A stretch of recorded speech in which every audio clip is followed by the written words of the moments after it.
Okay, and now it seems like we're live. So welcome to this week's the Fine Print, and of course I'm here with Bruce, and we're really happy to have Dennis back with us this week. Um, so happy to have you back, Dennis. And Great I, to be with you.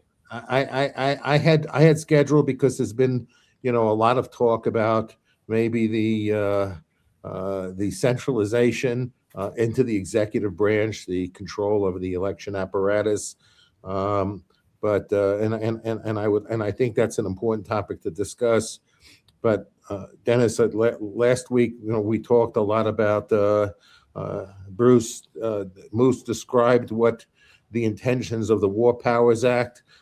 Many people uh, who seem to be constitutionally illiterate, and I think many people in the government either are constitutionally illiterate themselves or they intentionally promote constitutional illiteracy, have viewed the War Powers Act as basically a license, a 60-day license for the president to do anything they want before Congress gives an opinion on that. Which I've tried to make the point that basically says that many people think that what James Madison had in mind, and that was reinforced by Congress, is that one day any president, whether his name is Trump, Biden, Obama, or whatever the name is, Congress basically says, look, if in 60 days you want to load up your nukes, go after Iraq, go after Iran, go after Russia, go after Mexico, go after China, go after North Korea, go after, Venezuela, load them all up, fire them out. We're happy to sit on the sidelines 60 days and say and do nothing. This is exactly what James Madison had in mind. You know, I don't understand how anyone could think that that is the intention of our founding document, and that that is what Congress intended to reinforce with the War Powers Resolution, was basically a free ticket for the executive to commit as much violence anywhere in the world at their sole discretion, and that basically they were all agreeing to basically give that free license, and that the statement that even if that was the intention, that really that's a constitutional, that the Congress could just that it's okay in the Constitution. James Madison said to members of Congress, if you guys want to relinquish your right of declaring war, I got no problem with that. Why don't you remove all the systems of checks and balances? Why don't we have why don't we have no separation of powers? And why don't we just all agree to have the president have the control over tariffs and bombing and all that type of stuff? And and we should really, if we anything that we do to stop the president from doing that is an illegitimate act, and we are treasonous, and we hate the country for doing so. So this is what many people assert. So Dennis, Bruce had his time last week, and of course Bruce can continue. But why don't you open up with, since you were a member of Congress, Well, why don't you give your perspective on this, Dennis? 16 years I served in the United States Congress. And during that time, I led the effort. And I mean, not just nominally, but I led the effort against the U.S. going to war. And as a result, where Congress failed to take action to restrain the executive, uh, myself, and sometimes accompanied by other members of Congress, went to U.S. District Court and tried to get the court to rule that that the administration, whether it was Clinton, Bush, or Obama, in various circumstances, was acting illegally. Uh, Essentially, what the court ruled is that Congress has the power of the purse and can cut off funding to stop a war. That's the ultimate power that Congress has. Because it's true, as you've articulated, as I'm sure Bruce has said many times, that we have an imperial executive, and they do whatever they pretty much want, regardless of what political party happens to be in power. So ultimately, it's about the money, about cutting off funds. And that's something that needs to be done. And they need to have those votes every week to cut off all funds for this enterprise against Iraq and for any other enterprise, whether it's Cuba, Venezuela, or any other place this administration wants to attack. Congress can stop it. But what's interesting is that Democrats who have voted for the national defense appropriation, they'll attack the administration for this war, but they've enabled it by voting to fund about $1 trillion annual military budget, and Trump is asking for 1.5 trillion for next year. So, with all the hue and cry, it comes down to whether or not a member of Congress is prepared to cut off funds. And once that happens, they're dead. You know, the war machine grinds to a halt.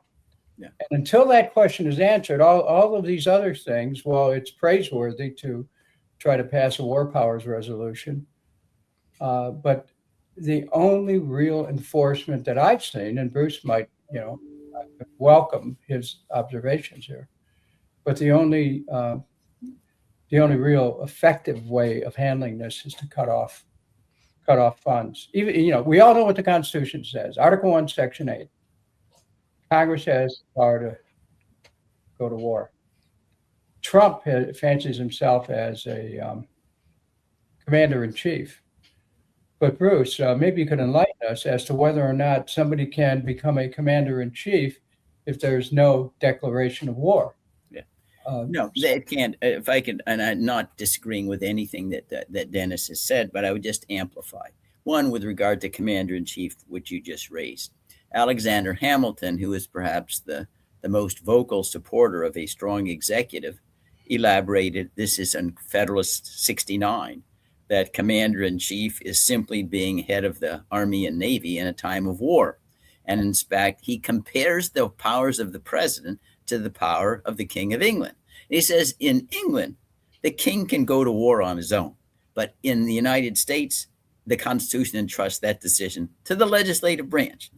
Now, not only that, with regard to the constitutional text, Article 1, Section 8, Clause 11 says only Congress shall have the power to declare war.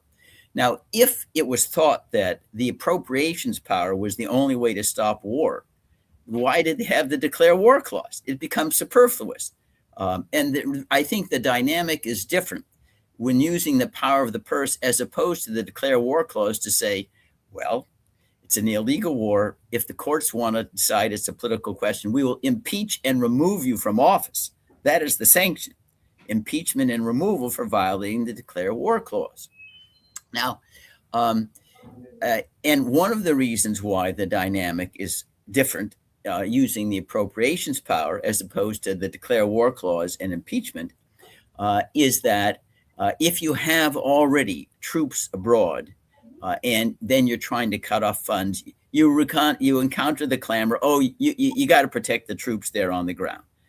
You're treasonous to the troops. You're selling them out. They're already deployed. The second reason is that the president can veto an appropriations, a cutoff, right? He can veto it. And that means you need 2/3 to override the veto, as opposed to needing majorities, in order to declare war in the first instance. So it flips the majority consensus you need to get us into war. But it still can be used. I don't know whether you were there, Dennis, when Congress enacted the law in 1973 saying no monies of the United States can be expended in combat operations over Indochina after August 15th, 1973. That was the end of the war. So it is a tool, but it's not the only one. I believe the more important tool is the declare war clause.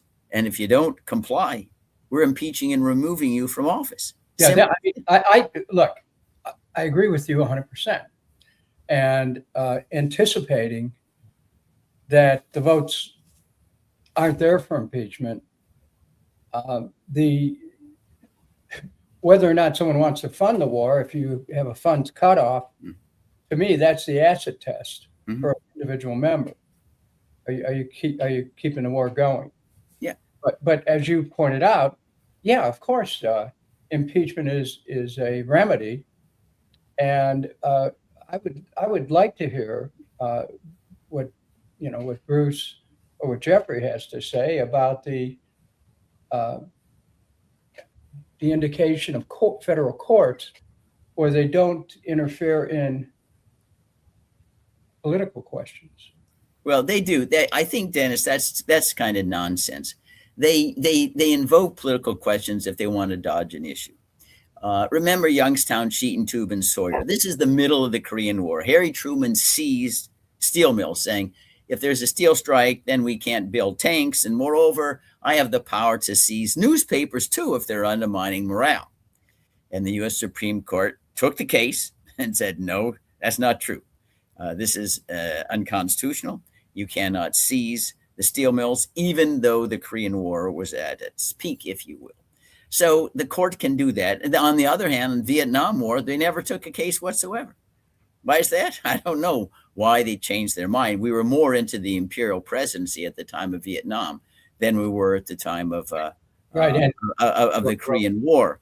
But the other thing, I want to remind you both, this is Joe Biden, then U.S. Senator, seeking the Democratic nomination for president in 2007. He appears on Chris Matthews' Hardline, right? This is December 2007.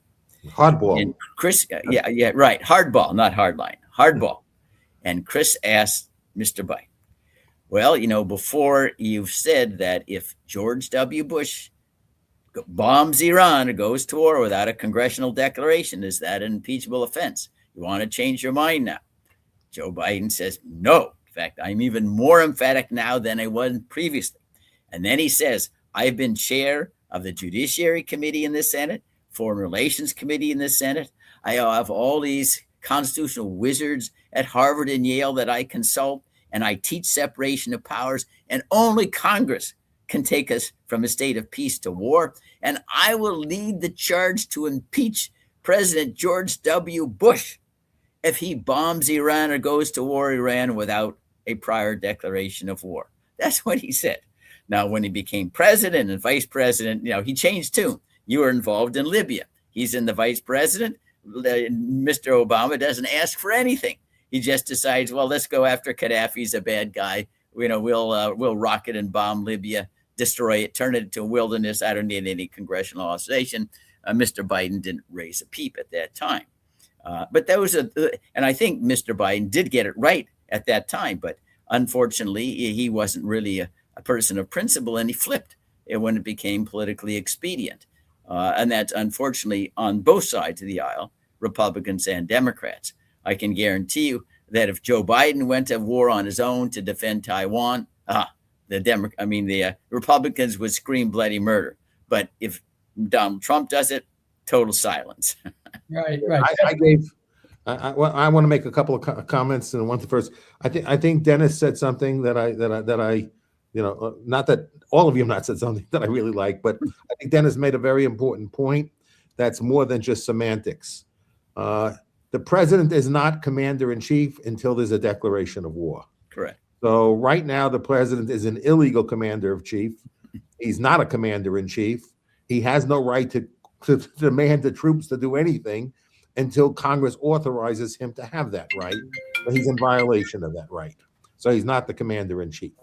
Second is nobody's supporting the troops by supporting an illegal war that has not been declared by Congress. So when the president sends illegally troops into combat, where several have already died, okay, that's not supporting the troops, okay? Supporting the troops is not putting them to work until you go to Congress and get authorization to do so. So let's be clear. Anybody who says support the troops now, okay, that's bullshit, okay? You really want to support the troops, go to Congress, get a declaration of war, get the consent of the American people to designate Trump or any president, the commander in chief, because now we're in wartime. But that act of committing war, saying we're in wartime, is only placed in Congress. Okay, so we're illegally using military forces, as Bruce, you described, as murder. It's probably first degree murder. Because it's clearly intentional. It's done with forethought, with planning, with intention, and it's illegal. Okay, so right now we have had the president send troops out to commit illegal murder. Okay, is that a fair description? Yes, it is. And now the evidence seems to be mounting that, among others, we murdered hundreds of little schoolgirls. Which, of course, Trump attending elementary schools. Yeah. Which, of course, Trump had denied, and of course, we think and of course, Americans are probably laughing because they say, "Oh, these we didn't kill kids, we killed future terrorists." So that's probably the justification for because we've dehumanized all these people. So we don't even view it as murder because we don't even treat them like they're human beings. This is so disgusting. The act of dehumanizing people. So it's just really. Yeah. And the other thing that we want to know, how have we treated other people or countries who have done what we are now doing in Iran? And unfortunately, it's probably not going to be the end game here. During Nuremberg trials, this is post World War II, we charged individuals like Hermann Goering, Jodl, with conducting wars of aggression, that is, wars not in self-defense, crimes. The crime was charged against them in their capacities as individuals. Poland, Denmark, Netherlands, Norway, anyway, France, and we found them guilty and sentenced many to death individually for crimes against aggression. And how can we distinguish between those crimes against aggression and what we are doing? Iran wasn't threatening the United States. I call it the triumvirate. Trump, Hegseth, and Rubio. That they better hope that they're still around when we're a superpower, because they're risking prosecution under international law based on our own standard at Nuremberg. Not a new standard, not a standard invented by Iran or Russia or China. Our standard, right? Wars of aggression, crimes against peace can be prosecuted against individuals who are involved in those decisions. Okay, let me review a couple of facts, and then I also have a question for you, Bruce. Additionally to the facts I'm going to recite, one is, I found a chart in a post that Stockman used.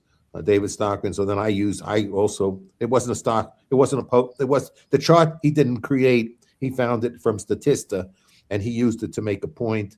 And given after I read his post and that chart, I used the chart to make my own point. And what the chart shows was a dramatic reduction in Iran's efforts to comply with the agreement that was signed with Obama.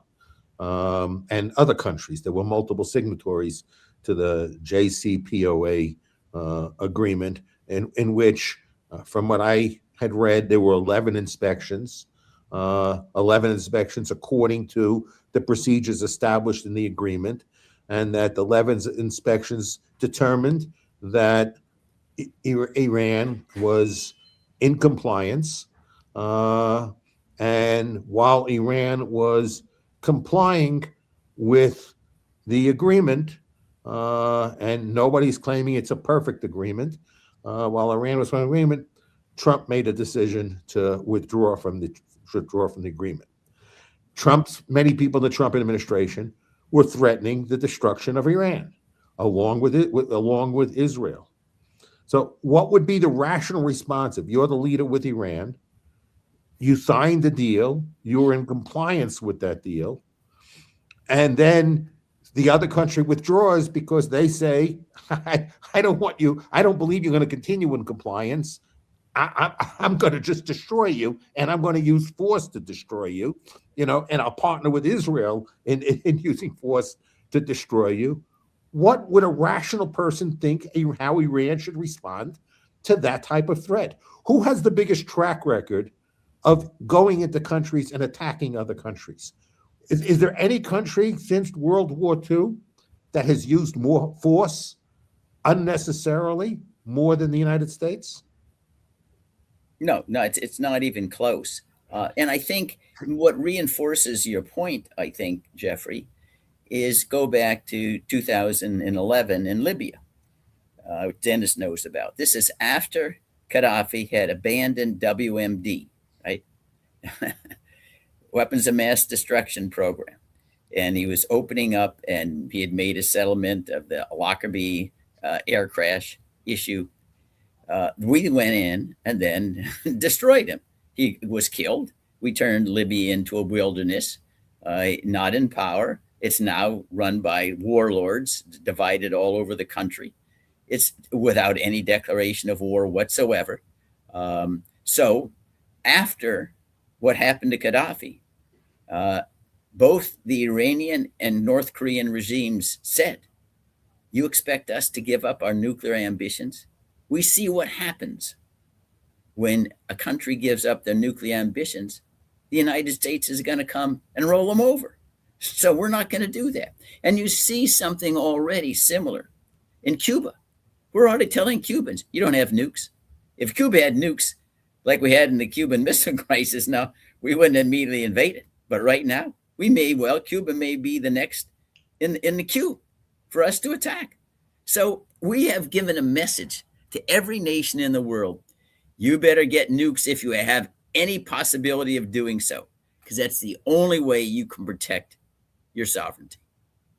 Let me, of course, what Bruce just said is spot on. Let me elaborate a little bit about Libya, because I know a lot about that. I was on the floor of the House arguing against U.S. Taking military action against Libya. There was a call with the Democratic caucus. And during that call, I said that if President Obama proceeded with an attack on Libya without the permission of Congress, that would be an impeachable offense. The media, who was told by somebody on that call, ran with the story saying I called for Obama to be impeached, which wasn't true. I was simply stating the constitutional consequences of an illegal war. So what Biden did, using the Obama did, using the authorization for military force that passed under Bush, he then put forth this bill that would authorize the attack on Libya. I was able to hold it up for a couple of days. First of all, I had the Republicans were ready to vote against Obama and going into Libya. And again, we held it up for several days. Now, during that period, I got a call from Saif Gaddafi, the son of Muammar Gaddafi. So those are the dogs of peace. Hold on. This is the intermission by the popcorn. Hold on, let me get back. So anyhow, yeah. So I got a call from Saif Gaddafi, and what he said, why do you want to attack us? We've done everything that you've asked for. And Obama was finally able to get some Republican support. They were able to pass legislation which authorized the attack on Libya. Obama was very unhappy with me on that. And there were political consequences that came the following year. But today, or you don't even have to go to this moment, but a few years ago, Obama would recognize that was the biggest mistake of his presidency. And Hillary Clinton was instrumental in pushing that. You know, the Hillary Clinton of think, you know, about we came, we saw, he died. Yeah. That Hillary Clinton. She was Secretary of State at the time, I believe. Right. Thank you for adding that. So, you know, that was a war of choice, but they got congressional approval. You know, the one point that kind of circumscribes this entire debacle that Jeffrey alluded to in terms of the ubiquitousnness of United States attacks against various nations around the world since World War II is this imperial instinct, and with it comes the unconscionable idea that we can kill anyone, anywhere we want, at any time with no consequences whatsoever. I mean, think about that. You've, Jeffrey, termed it for what it is. It's murder. And yet this murder goes on and on and on. And it's just beginning, really. We like to talk about American values. Well, you know, the people in the neighborhood I live in, which is a working class area in Cleveland, they're not for murdering people in other countries because our leaders have some fantasy about conquest and grabbing resources. They cherish their families. They cherish children. They can actually identify with people in other countries whose children are killed. And yet, this leadership, as Jeffrey pointed out, they will be held accountable. The principle of universal jurisdiction, is it, Bruce, that can be applied after the fact? Another tribunal could be brought forward, and Mr. Trump and Mr. Hegseth and Mr. Rubio, they will be the 21st century version of the Nuremberg defendants. Mm-hmm. And it's happening right now in real time. You know, we often have to say, well, oh, this is the view of history. No, history is happening in real time right now, and they will be held accountable, and they should be held accountable. They have committed war crimes. You know, in a sense, all war is a crime, but they have committed crimes of war as detailed in international law, and they brag about it. More so, the president and secretary of war, whatever, acting as though this is some kind of a video game when human beings are being, you know, pulverized by this war. I'll tell you, I don't know how it is for each of you. I could imagine, but it's hard to get this out of your head when you just think about this. As we're speaking right now, bombs are dropping, killing people. What in the world for? For vanity, for Israel, for oil, for God knows what.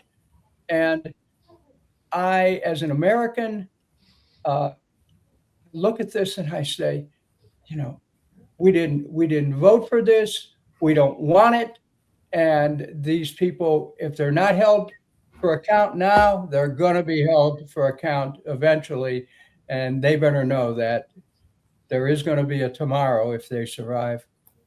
Now, Bruce, I have this question for you because, you know, I guess I agree. This is, I share Dennis's opinion very strongly, but I have a question for you now. Why do I, or maybe I do, Dennis, you, why don't we have standing to go to the Supreme Court and say, Congress won't stop this war. It's an illegal war. Why do we have to wait until November to rechange Congress? Why do the American people have to live with the consequences of an illegal war? And the only thing that we can do is wait, you know, another, you know, 7-8 months for an well, even longer, because they get elected in November and then they get seated in January. So we have to wait almost a complete year to do something about an illegal war because Congress doesn't do it? Why don't people have standing? I mean, oil prices over $100, gasoline prices are going up, employment is going down. The consequences of this war are being felt by the people. If Congress doesn't act, why don't the courts respect the people's right to have standing on this issue of war? Sheer cowardice. They fashion this idea of standing mean if you just have a generalized grievance. I don't know how generalized it is against government that's shared by everybody, all the other citizens in the country. You don't have standing. It's not a discrete injury. It's one that everybody shares. Now, do I subscribe to that idea of standing?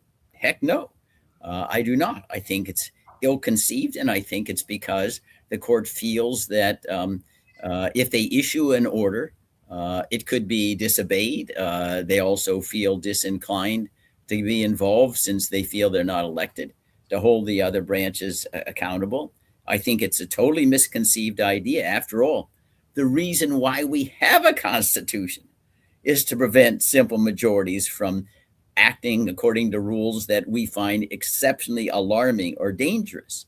But, I don't know, were you involved, Dennis, with Ron Paul in filing suit in the Libya case where they couldn't get? Ron and I were lead plaintiffs. And the court said no standing, right? Even members of Congress. And I have a friend, I don't know whether you knew him, Dennis, Tom Campbell, served several terms. I know well. As a matter of fact, I was a co-plaintiff. And the same thing happened on Clinton's war against Serbia without any declaration. So the courts, and they never, ever opined on the constitutionality of the Vietnam War. So they dodge it. Now, so Bruce, these people on the courts, they're not dumb, right? Right. So they understand James Madison wrote that when the three branches of the government are acting in concert, that's tyranny, okay? You think they understand those words? You think many of them might have been exposed to those words? Do you think they know these words exist? Right. It's for sure that they do. But so it's a matter of cowardice in my judgment. They say, listen, we're not certain here. Hey, let somebody else decide it. And that's in some sense, I think, why Congress wants to hand off the issue to the president. Hey, war is a very dicey political decision. Hey, if I can dodge responsibility, then it's not a campaign issue. I can get reelected and hand it to the president. I remember Senator Dianne Feinstein. Sorry, Bruce, go ahead. Let me finish here. But Dianne Feinstein said in one of her writings, well, we don't want to vote for war, so if it goes south, we can blame the president. And they're open and notorious, explaining exactly why they want to dodge the issue. But that's exactly why Madison wanted to fasten responsibility on members, because they don't have an incentive to go to war to aggrandize power. They don't get power during wartime. Said that's why you have to decide. You can't escape it. That's why he entrusted the war power to the Congress, not the executive branch, which gets limitless power in wartime, so concocts all sorts of excuses.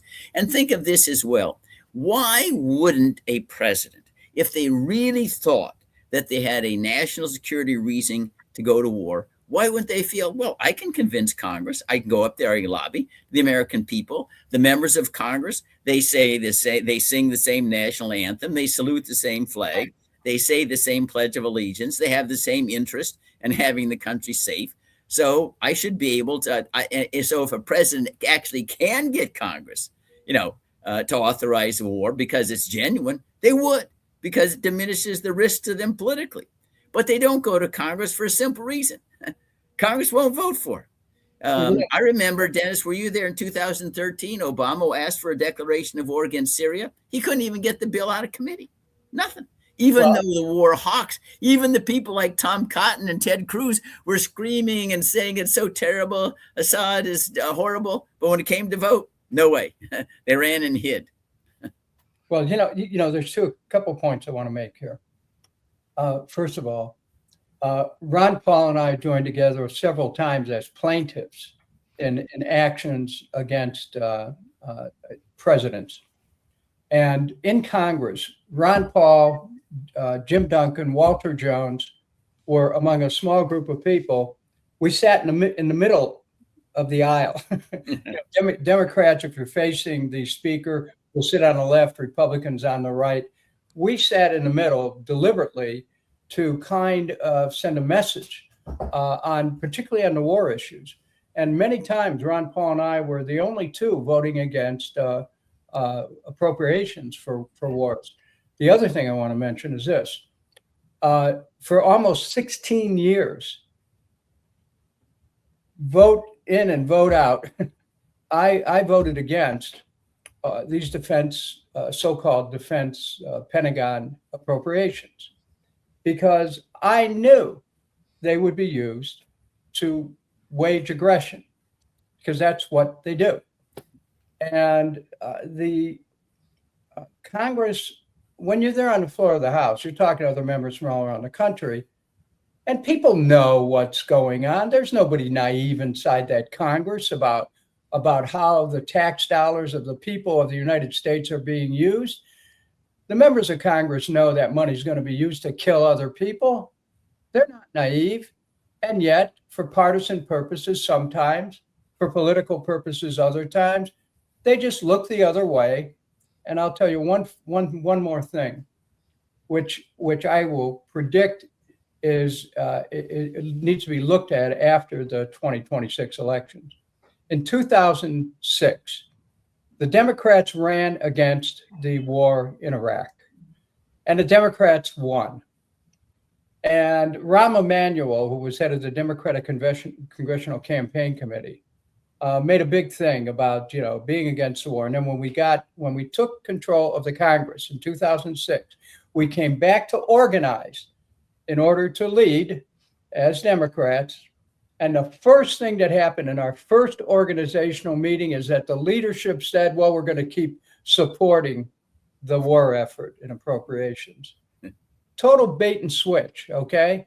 And watch for that to happen again, because it's a great thing to rail against Trump right now and his authoritarian approach, his imperial approach, his garbled approach, and at the same time, watch what happens when the Democrats take the House, as they will, because there's nothing guaranteed here.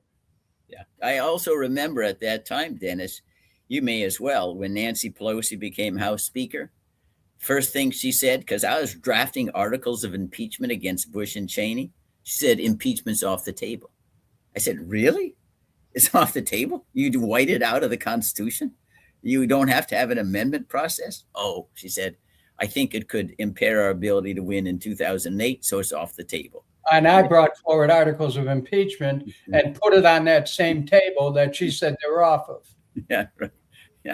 Yeah, it's very, very sad spinelessness that is now become the earmark of Congress. See, with Pelosi, though, what you need to understand, she wasn't being spineless.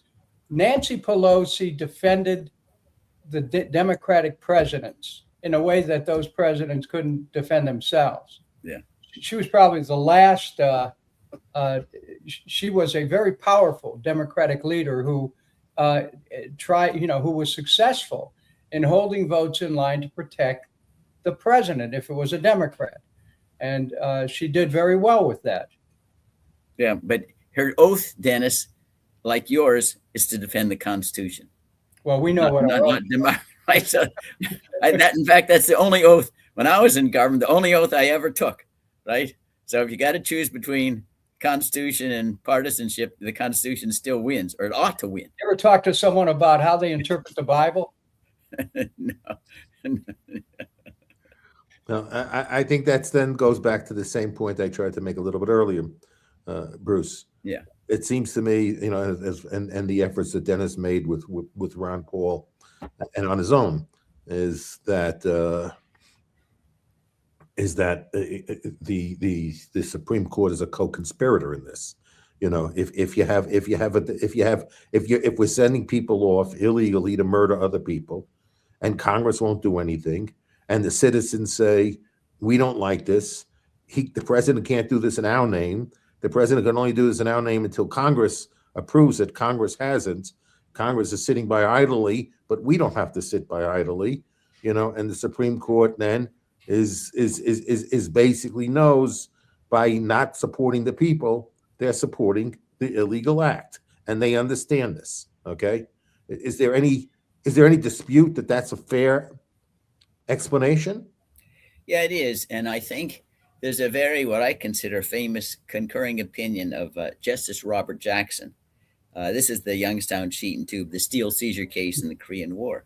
Right. And he ends his opinion by saying it may well be that the fact that a system of checks and balances and the president being under the law, not over the law, and the legislature being the maker of the law, he says it may well be that it will pass away like other institutions. But then he concludes by saying, but this court ought to be the last, not the first to surrender. The last, not the first to surrender. Well, now we do have it, the first to surrender by simply running back. I call it, maybe it's a little crude, it's like the watchdog that retreats to its kennel when danger appears. That's not a real watchdog. When danger appears, that's when you need the watchdog. The court is totally, in my judgment, capitulated. Now I'm going to change this a little bit, but it's not completely off topic, and I'm going to address this to Dennis. Iran was signatory to the Nuclear Non-Proliferation Treaty. It still is. And still is. It still is. So, and they don't have nuclear weapons, right? And under the NPT, they're obligated not to have nuclear weapons, correct? And they accepted during that period of time when we signed an agreement with them, an inspection regime that basically had no precedent in what a sovereign nation was willing to do to expose its nuclear efforts to, I mean, they certainly went further than we would ever be willing to do. No, okay. Well, let me interject here, Jeffrey. We don't have any of our nuclear arsenal subject to inspections. Zero. And we've got thousands or tens of thousands. Remember this, which I think needs to be understood about the Nuclear Proliferation Treaty. It says there are 5 countries in the world that get to have nukes, not because they have any morality superior to anybody else, but because they had a way to sneak it in. Those countries, United States, China, Russia, France, and Great Britain. But nobody else gets to have these nukes, none whatsoever. Right. Because they don't have the morality that we have, as we showed at Hiroshima and Nagasaki, right? So this whole, but they say, a provision of that says that all the nuclear powers will meet ASAP and prepare a scheme for abandoning all nuclear weapons, which has never happened ever in now over 55 years since the treaty was ratified, right? So the whole scheme is so hypocritical and skewed, really nothing more than might makes right. So we're demanding that Iran submit to a nuclear inspection regime that we opted out of for ourselves, and never, ever would permit any other country to come in and look at any of our nuclear facilities. So now I want to get to the next point on the same thing, on the same issue here. There is one other nuclear power, and they're in the region, right? Yeah, it's called Israel. Exactly. Is Israel a signatory to that treaty? No, it is not a signatory. Does Israel allow any inspections? None. Okay, no. But one country, the country that's not a signatory, that has nuclear weapons, then we sell more weapons to. Yeah. The country the country that did sign agreed to an inspection regime that had no precedent. That's the one we want to destroy. Dennis, can you explain how Congress comes to this conclusion? I'll give it a try. Well, first of all, partisanship plays a major factor in congressional decisions. Republicans are rallying behind President Trump. Of course, partisanship, by its very nature, leads to polarized thinking, us versus them, which inevitably, at its most dismal expression, leads to war. Even the debates that take place, the vituperation between people of opposite parties, create, a genuine premise for thought, word, and deed. Okay, so so Congress gets readily swept up. There is a mentality inside the Beltway. Only a few people escape it. Tom Massey is one of the people who have escaped it, and of course they're going after him for that reason. But that mentality is about supporting the institution, but it's not about the Constitution, by the way. It's institution, not Constitution. And the institution's been perverted by, as has been pointed out many times in these podcasts, by failure to respect the Constitution of the United States. And so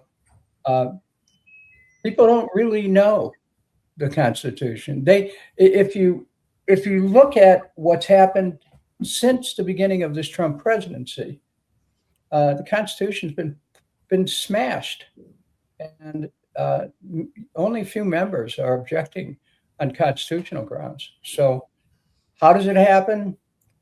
Partisanship, the influence of money, the desire for political advancement, all those things that are kind of very human motives that people like George Washington and others warned about. People want to advance. It's just human nature. So this Constitution, which gave us the ability to adapt to an undreamed of future, it's still made of people. It's still people who interpret it. And so what we're seeing right now is a period of devolution. Let me ask you from a different perspective. Do you think Israel and the pro-Israel lobby has undue influence on Congress? Or do you think that really Israel is a convenient proxy for the U.S. to project hegemonic force in the region without having to send its own and do it on their own?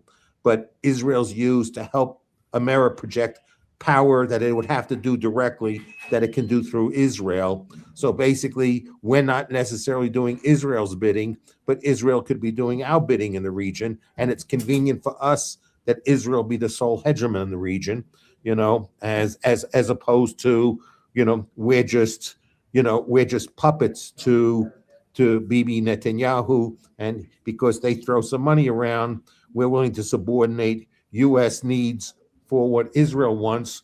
Or do we have an alignment of interest in the sense is we want to be an empire and Israel is an ally in us being an empire, and they are willing to use force that we don't necessarily have to use ourselves, and it's convenient the way they use force is convenient for us. Jeffrey, you have articulated what is at the center of anyone trying to analyze what's happening with the U.S. right now in the Middle East. Is it Israel driving this, or is it the U.S.? And those things seem to be in contradiction. And if they are seen to be in contradiction, we need to remember that mutually that these mutual premises may exist simultaneously. That mutual contradictory premises can exist simultaneously. And so but what's changed though this time is that the Likud government, which Netanyahu put together with the help of disciples of Meir Kahane, is aimed at ethnic cleansing and taking over more and more land, and the U.S. isn't stopping that, and in fact has funded. Well, so wait. We have Witkoff and Jared trying to take over Gaza and convert it into a real estate project. Yeah, let me conclude this. So, so at some point, Israel's advancing its own interest with using the U.S., and at other times, they're advancing the United States' interest. And these things are happening at the same time, and you have to look at what is the government, And in this case, the Likud government has their own agenda, and Netanyahu doesn't care as long as he remains in power. Yeah. Let me add this point, which I think goes deeper, may go deeper. And that is, everything both of you said is true. I think, however, there's an omission. And that is, I believe, infidelity to the precepts of the Declaration of Independence and why we were formed as a nation. We began at the summum bonum was having government secure these unalienable rights to life, liberty, and pursuit of happiness, not running around the world in search of monsters to destroy. Right. And so we were born with the idea that our greatness as a nation was to permit everyone to march to their own drummer. We evaluate them based upon character and accomplishments, that we influence abroad by example. That's it, because we know if we use force, we're going to corrupt our own values. And that was what made us unique. This is why we attracted the best and the brightest from over the world. But after a century or so, at least beginning 1900 Spanish-American War annexing Hawaii, the ethos became different. We're going to be the new Great Britain. We have an obligation, manifest destiny, which reappeared recently in Trump's inaugural address. We are God's new chosen people. And the government is not to protect unalienable rights. It's to conquer the world, dominate the world. And we cheer. And so whether it's a Republican or Democrat, that became the ethos. And that's why I think, Dennis and Jeffrey, you find great reluctance on Democrats, Republicans, to say, what in the heck are we doing in Iran? Because underlying this is, hey, we're better than these people. We're God's new chosen people. You remember Madeleine Albright? We see further than anybody else in the world, so you ought to be happy that we're coming to dominate your country. And that is what it fuels and makes this issue so enduring. It rises or falls a little bit on the personality of the occupant of the White House, but Right. It continues. It's a one-way street. We got to get rid of this idea that the identity, the esteem of the United States is divergent from everybody here gets to march to their own drummer. That's it. Government doesn't do anything else other than make sure no other country can attack us and destroy us. That's it. We want to influence abroad by example, but no more. We're not going to influence abroad by force.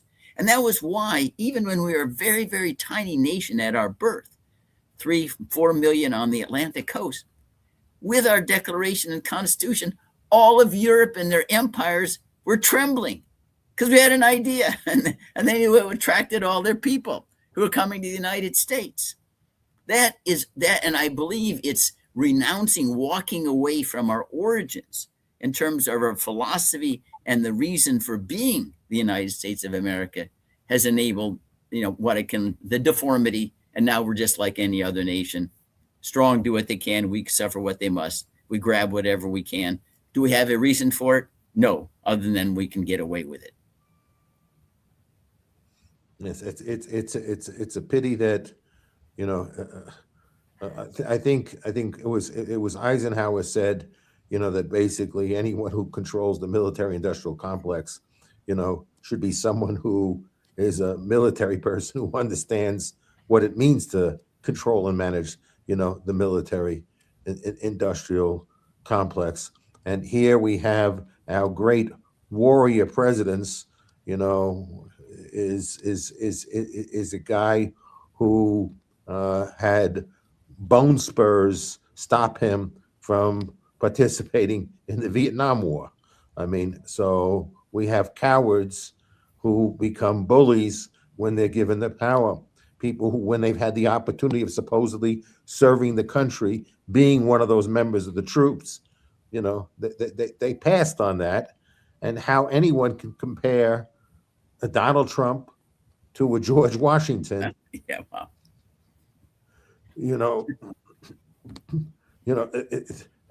I call that, Jeffrey, mistaking Mephistopheles for God, right? Well, let me add something here.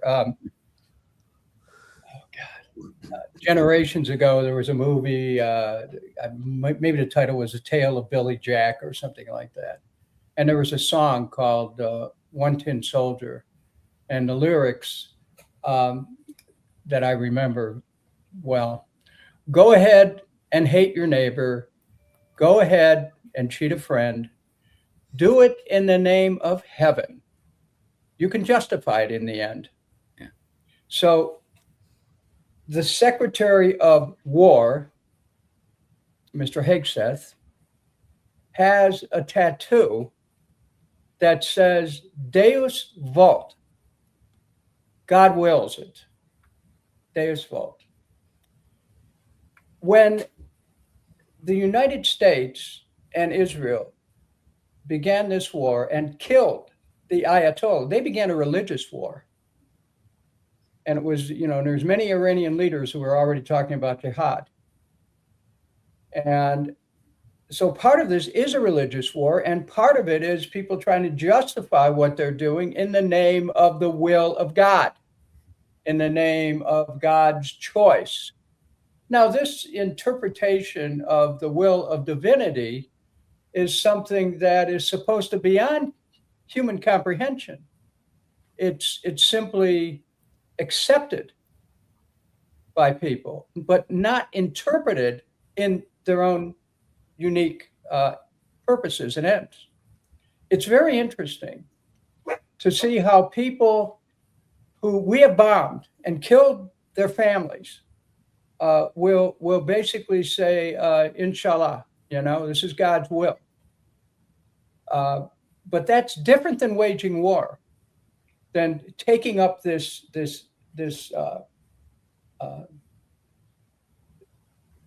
murderous impulse and trying to dress it up in a spiritual cause.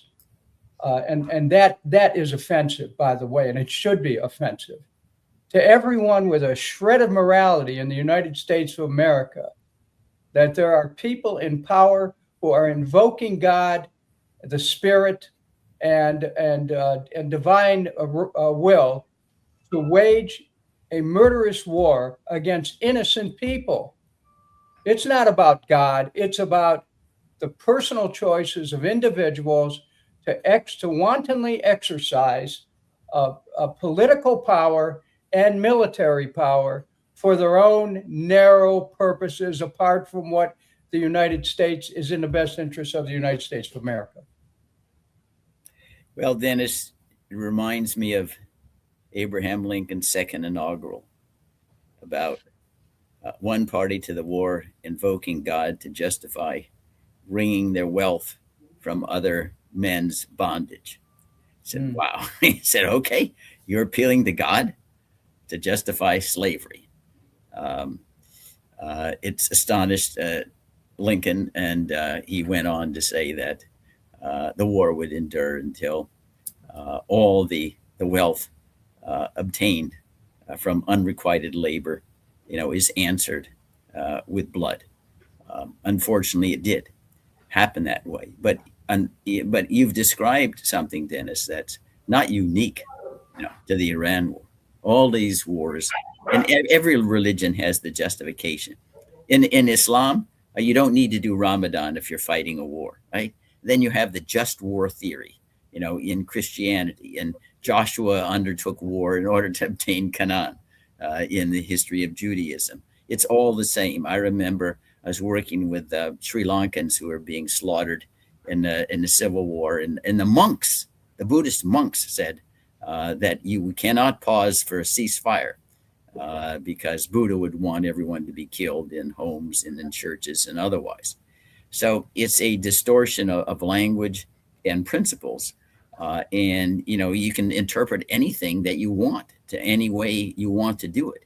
If you don't care about living a life of virtue and principle and honor, you just say, I remember once William Hungate, I don't know when you were in Congress with him, he was from Missouri. And he said, you get a lawyer on a witness stand and he's showing a photograph of an elephant and he says, no, it's a mouse with a glandular condition. You can, use words to justify anything if you have no principles. And unfortunately, when it comes to war, that is, in fact, exactly what happens. And what do you do if you have a mental condition? Yeah, and Senator Hiram Johnson, truth is the first casualty of war, which is surely in spades. But I go back, in my mind, we have to regain the culture, the ethos, the philosophy of the founding, which is we have these inalienable rights, and that's why we have government. And the greatness of a nation, of our nation, is the greatness of giving everybody an opportunity to march to their own drummer, free from aggression. That's it. Otherwise, it's self-defense. And we understand that we don't revel in other people's miseries abroad, but we can't change them on our own. We destroy ourselves in the process.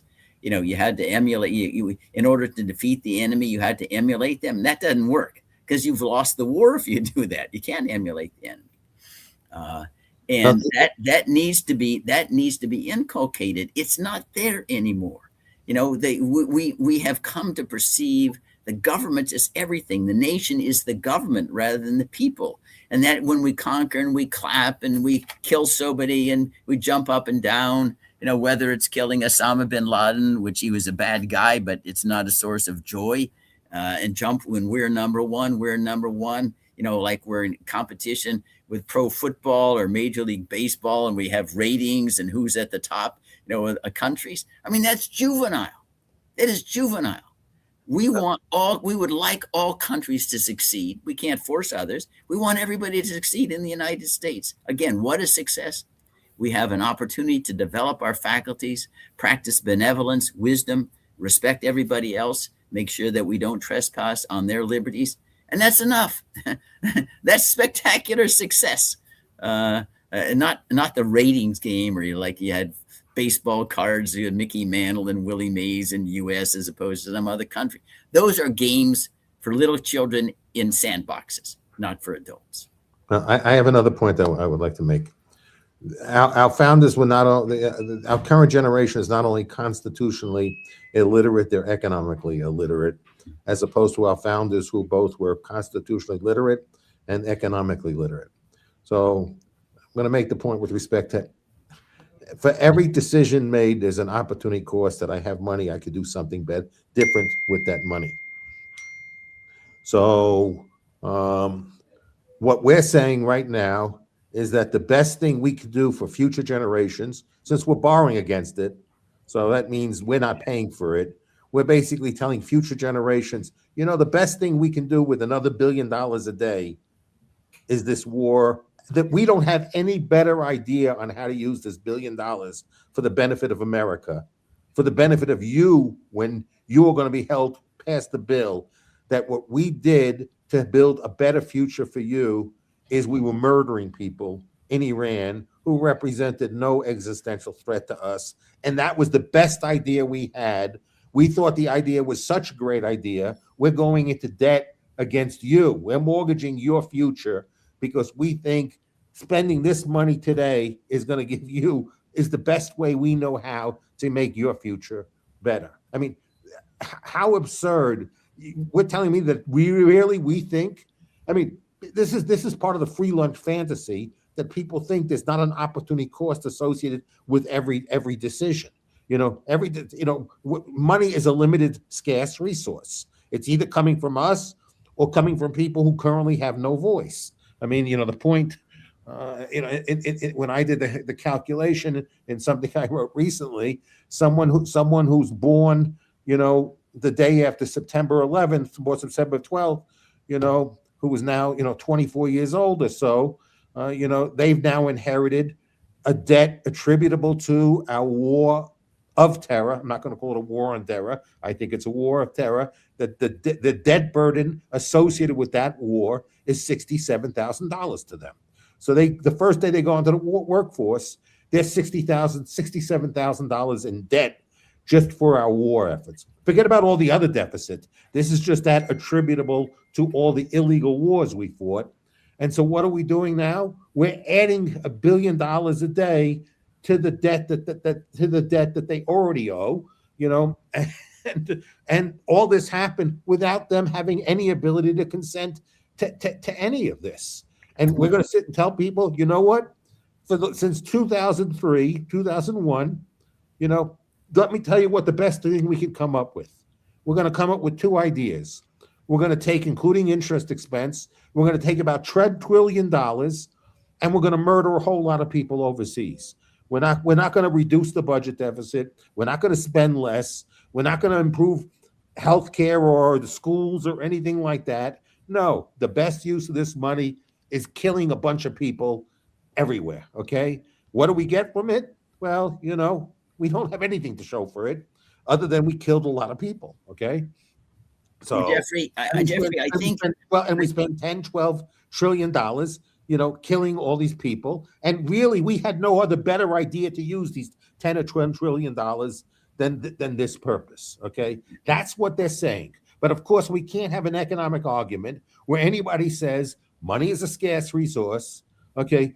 If we're going to borrow against people's future, the money should be spent making their future better. Okay. And what we're doing is, without their consent, we're making their future worse, which is why Thomas Jefferson was so against this, and which is why George Washington also said, we're going to go to war. We shouldn't really, but if it's absolutely necessary, we go to war. But when it's finished, we pay it off. We don't leave this to future generations.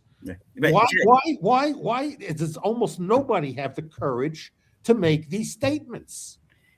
Jeffrey, I think they don't come from Democrats, they don't come from Republicans. Almost nobody is making these arguments. Jeffrey, I think that there's an additional opportunity cost, and that is the cost of diverting human capital and genius away from the Thomas Edison types of inventions, making the life more pleasant, into having our genius migrate to developing more proficient ways to kill people, which is what's a different way, Bruce. Right? We're not looking ways to kill people. We're looking to use AI to control people. Well, we have the public-private partnership, on an expansion of a surveillance state beyond anything we have ever, maybe even science fiction writers have ever dreamed of. Because that's what I say was the other casualty of the war. The other casualty of the war was the Patriot Act, which might have been might be even the worst named act, because it's so unpatriotic to create a surveillance state, to basically say, what's patriotic? Prove you're a patriot by demonstrating you're willing to renounce your inalienable rights. That's how you prove you're a Patriot Act. I mean, this is garbage. Anyone coming up with that name, they should be in jail for fraud. Okay. Yeah. But I think I just want to illustrate my point with the development of the atomic bomb, to show how national security issues gravitates, geniuses.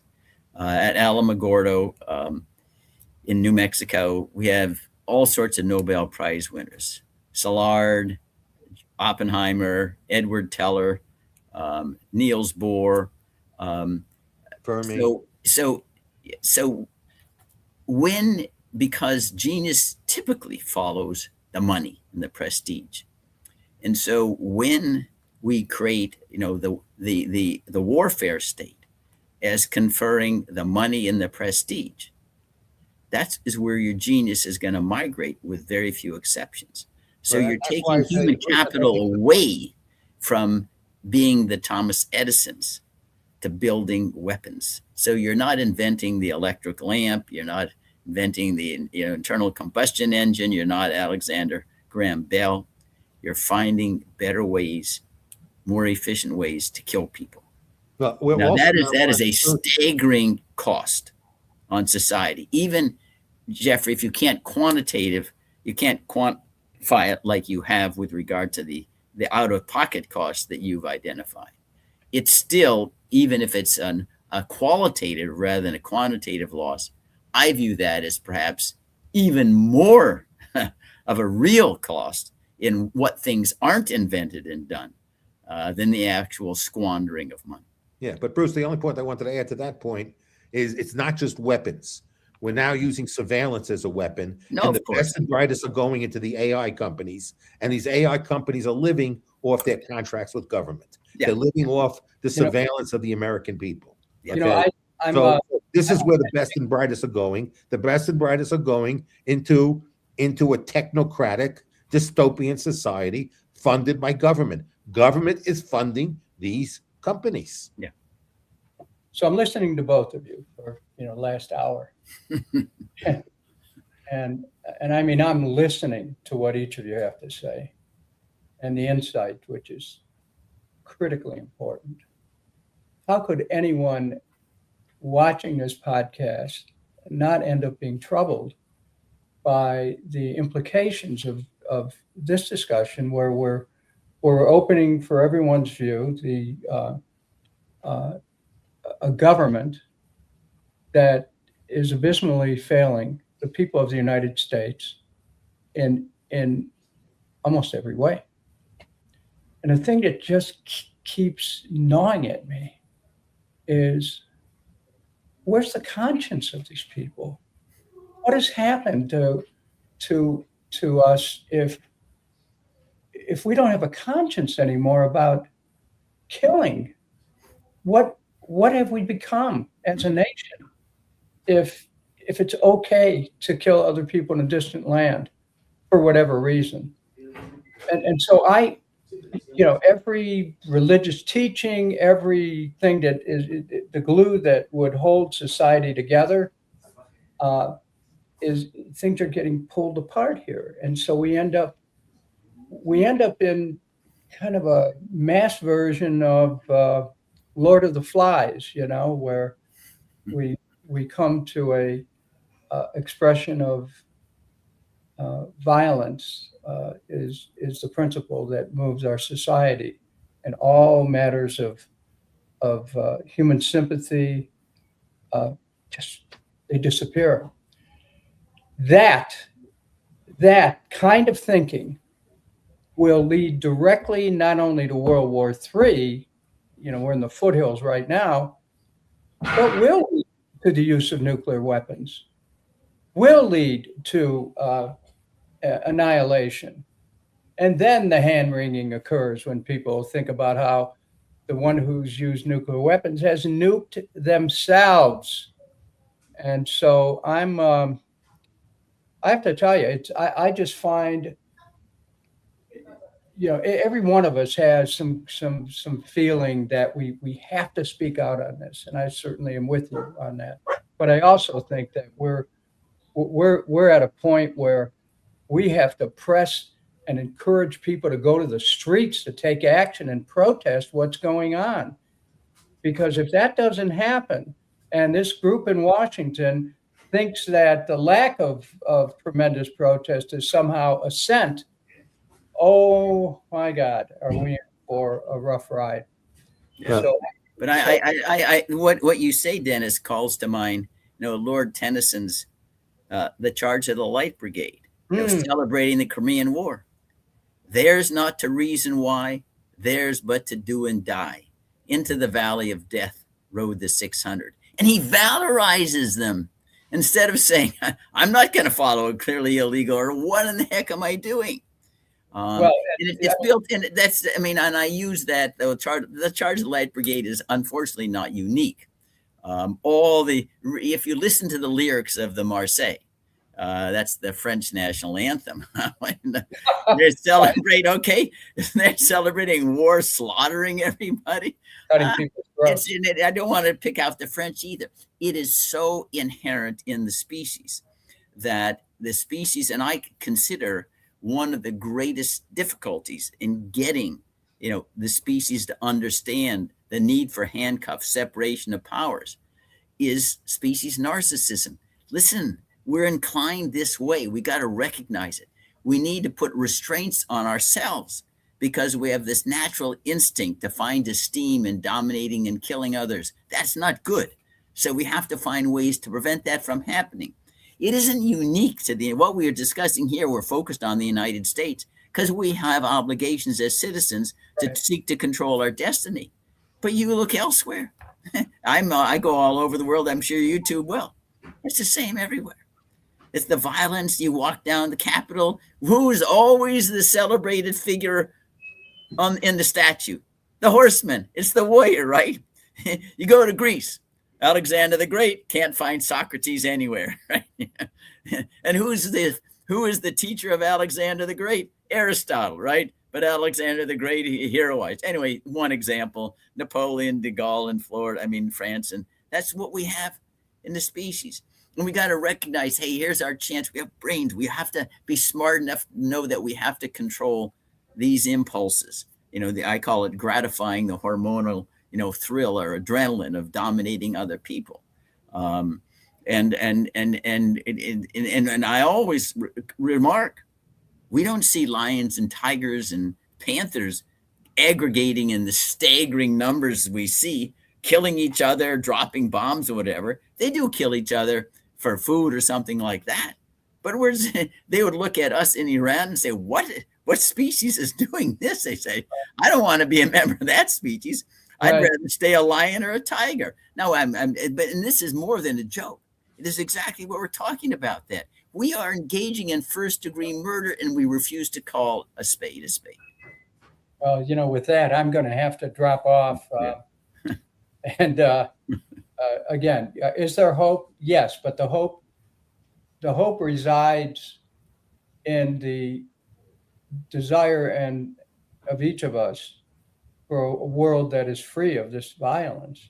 And the only way that happens if at this point is for us to be visible, to state what we think and feel, to speak out wherever we can, to share our thinking with others, to be visible and to show up in meetings and rallies, and because this is a time when the only way we, in the words of my late departed friend Jesse Jackson, keep hope alive, is to stand strong and firm in our insistence that as a species that we have a right to survive, and so does everyone else. So thanks very much, and I'm so grateful to be part of this meeting. With Dennis, do you have like 5 minutes so we can all wrap this up together, or do you got to run right now? Yeah. I'll take 5 minutes. Okay. Yes. I'll make a quick comment and then I'll let Bruce finish after. My quick words are this. The person who is broadly considered the most brilliant scientist of the 20th century, Albert Einstein, I also consider to be maybe the greatest or one of the greatest humanists of the 20th century. And when you were making your comments, it reminded me of Einstein's comment, said, I don't know what we'll be fighting World War III about, but I'll know what we'll be fighting World War IV with, and that's with sticks and stones. So he basically, his prediction was that World War III, given with the instruments of death we've built, will basically return us to the caveman era. And I think that's a warning we should heed, and people should recognize. And I think it's important to read Einstein's humanistic writings, because he was as prolific writing about humanism as he was in writing about physics. So, Bruce, to you, and Dennis, of course, if you have a last word you'd also like to say, but I'm I say if we don't do a course correction, I've written we're headed for omnicide. It's just not if, but when. We have to change and inculcate an ethos of the type that you've just described. Peace, respect, wisdom, courage, and violence only in self-defense. And even then, not with rejoicing, but in regret. If that doesn't happen, the technological advances that we witness at warp speed are going to come back and destroy ourselves. If that doesn't cause you to pause and be alarmed, you should be. So, Dennis? I don't have anything to add to that. Okay. Yeah. Well, thank you both. Okay. Thanks, everybody. Thank you. Bye. Bye-bye.